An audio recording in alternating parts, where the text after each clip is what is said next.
Want to get into ketosis as fast as possible? Whether you just started keto or you've fallen off the track, I have the best science-backed information to get you into fat-burning mode ASAP. Stick around because I'll reveal the biggest mistakes that people make that knock them out of ketosis.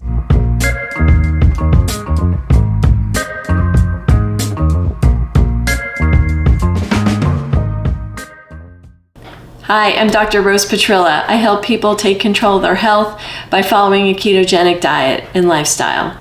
So if that sounds interesting to you, hit the notification button so you don't miss out on any videos. Now let's dive deep into the best ways to get into ketosis.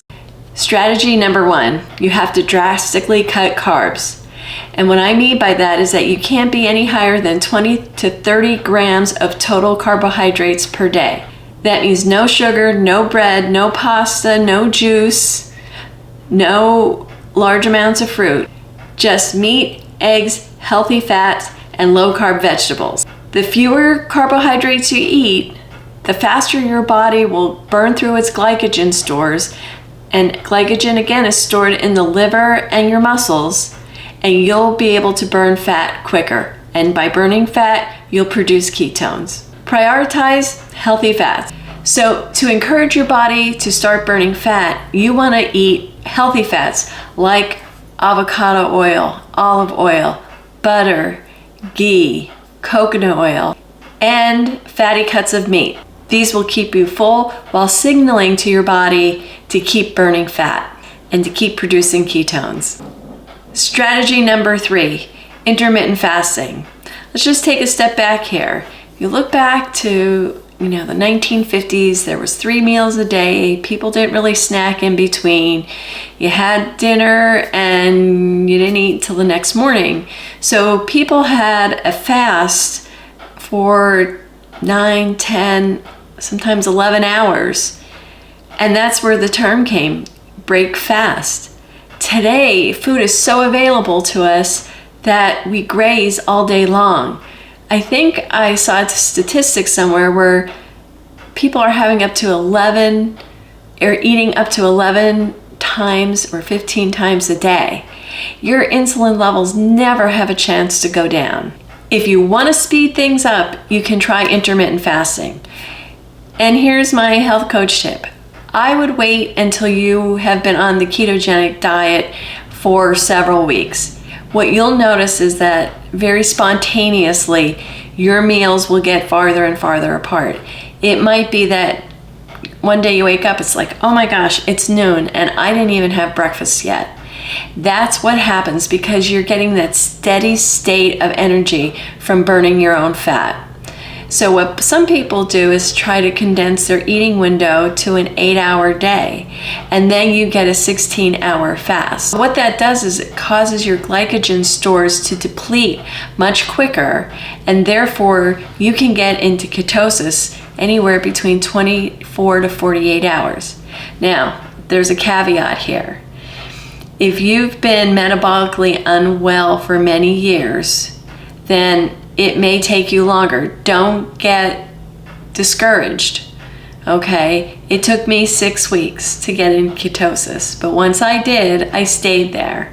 And that's the key. How do you stay there? Strategy number 4, increase physical activity. When you're more active, whether it's formal exercise or just non-exercise activity, you're burning glycogen. Okay, you're burning up those glycogen stores. So a very effective way, if you're not an exerciser, is to just take a 10-minute walk after each meal.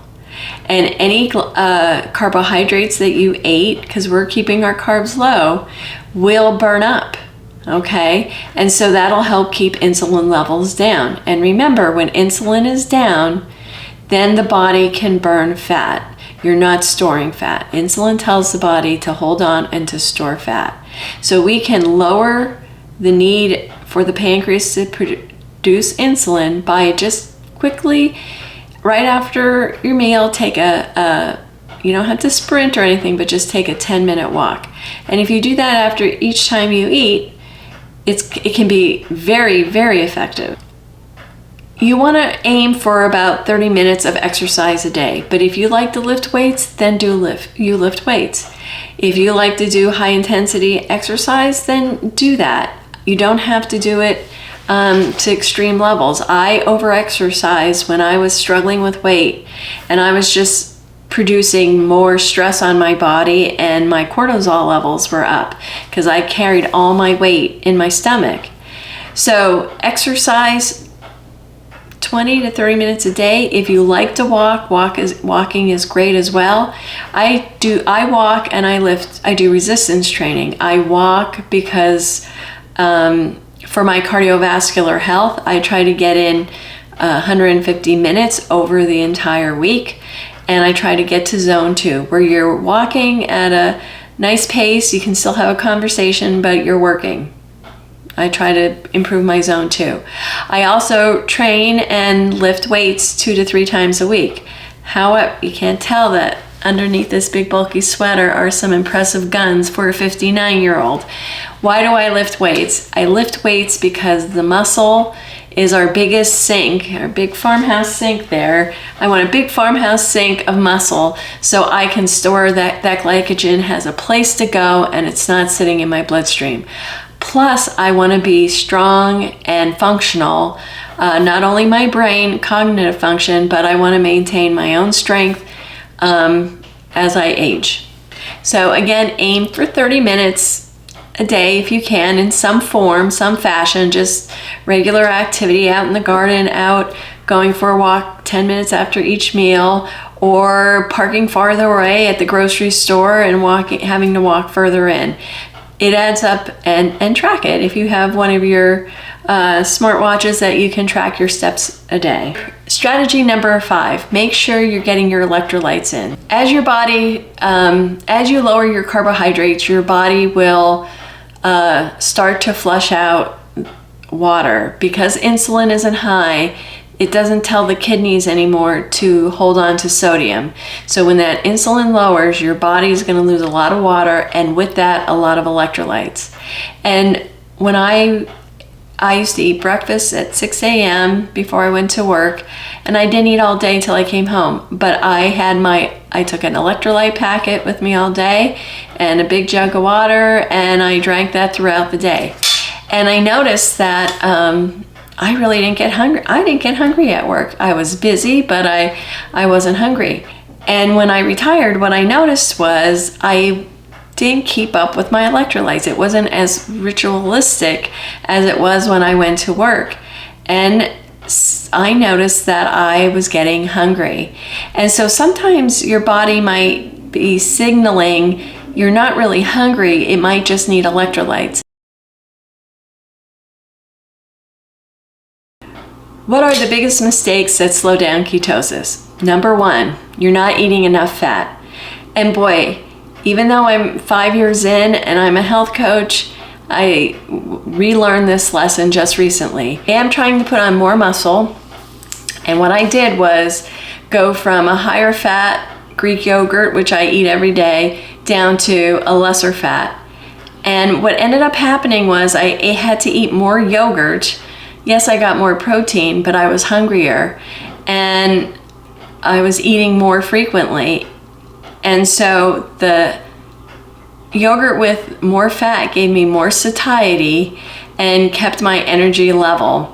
So I had to go back, and so I wasn't losing, even though I thought I was maybe going down a little bit in calories.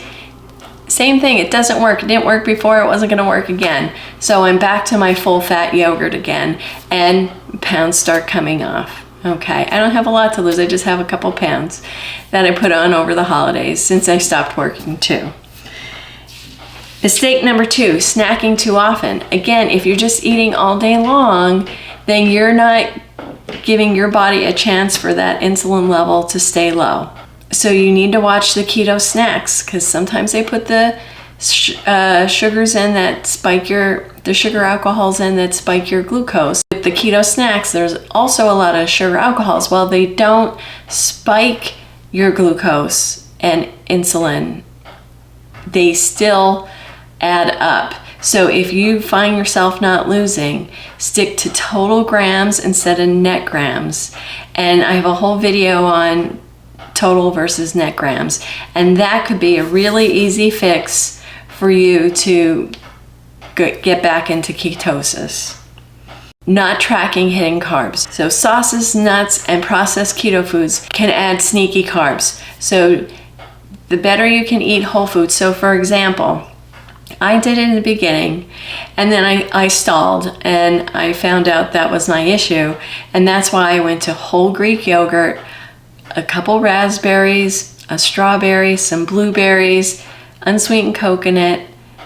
That's my snack of choice. Or at night, if I'm done eating and I'm just having a tea and I'm jonesing for something and I'm not really hungry, it's just that you're watching a movie and something like that, is I get organic, my brand is organic Smuckers. I don't want to tell everybody, I won't be able to get it then, but organic Smuckers peanut butter, and it's very low in sugar and there's nothing but peanuts in it, so there's no bad oils. And so sometimes just a tablespoon of that is enough to get me over the hump. So now that you have the tools to get into ketosis fast, so which of these strategies do you think you'll use, or which of these strategies do you think you need to use? And don't forget to watch the next video, because I'll be going over how to stay into ketosis and how not to get kicked out. I'll see you there.